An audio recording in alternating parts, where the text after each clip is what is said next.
बस किराया आधा हो, शिक्षा में ना बाधा हो, शिक्षा में ना बाधा हो, बस किराया आधा हो, हम अपना अधिकार मांगते, किसी से भीख मांगते। बस के किराए बढ़ गया, अभी 10 रुपये बढ़ गए, पहले 20 लेते थे। कौन से गाँव से आते हो? ज़्यादा महंगा रंबापुर से आते हो। साहब उनको बोलता नहीं कि 50% किराया लोग क्या मानते नहीं, वो बोलते कि बढ़ गए, अब हम कम नहीं ले बोलते। और कौन? मैं कल मेरे घर गया था तो मैं वापस बस से आया तो बस वाले ने मेरे से 30 रुपये लिए। तो मैंने उससे जवाब मांगा कि भाई हम पहले तो 15 रुपये में आते थे, 10 रुपये में आते थे, अब किस बात का आपने शुल्क बढ़ा दिया। तो वो बोलता कि इस बस में 30 रुपये लगते हैं। तो मैंने बोला हर बस वाले तो 15 हमसे 10 रुपये 15 रुपये लेते हैं, तो आप किस बात से लेते हो। तो उसने बोला कि अगली बार से ध्यान रखना, इस बस में मत बैठना। कौन से कहाँ से आते हो? मैं मुंडत से। कौन सी बस थी? प्रदीप बस। नाम क्या होगा? विजय।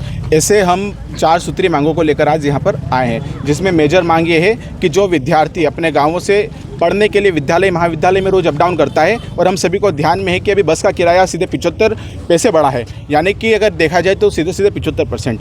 इसमें कहीं ना कहीं जो विद्यार्थी है, आम नागरिक है, उनके ऊपर आर्थिक रूप से मार पड़ी है।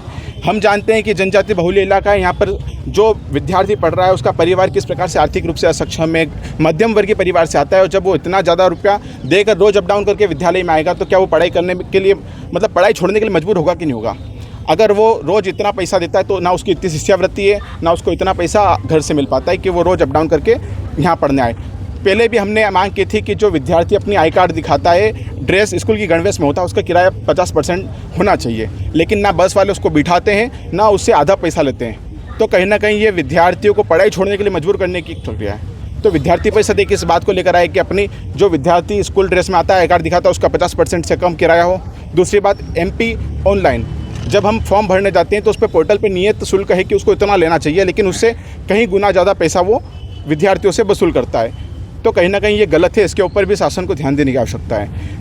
अभी देखने आते हैं NCERT में 10वीं की जो पुस्तक है वो अभी तक आई नहीं है, जिसके कारण 10वीं पढ़ने वाले विद्यार्थी जिनकी बोर्ड एग्जाम है उनको भी पढ़ाई में बाधा आ रही है। तो कहीं ना कहीं वो ठीक हो, और छात्रावास में रहने वाले विद्यार्थियों को भी ठीक प्रकार से गुणवत्ता युक्त भोजन नहीं मिल रहा है, तो उनके गुणवत्ता युक्त भोजन हो, उनके औचक निरीक्षण के लिए शासन प्रशासन को जाना चाहिए। इस प्रकार की 4 मांगों को लेकर आज विद्यार्थी परिषद यहाँ पर ज्ञापन देने आया है, जिसमें 4 विषय, बस का महत्वपूर्ण विषय है और छात्रवृत्ति का।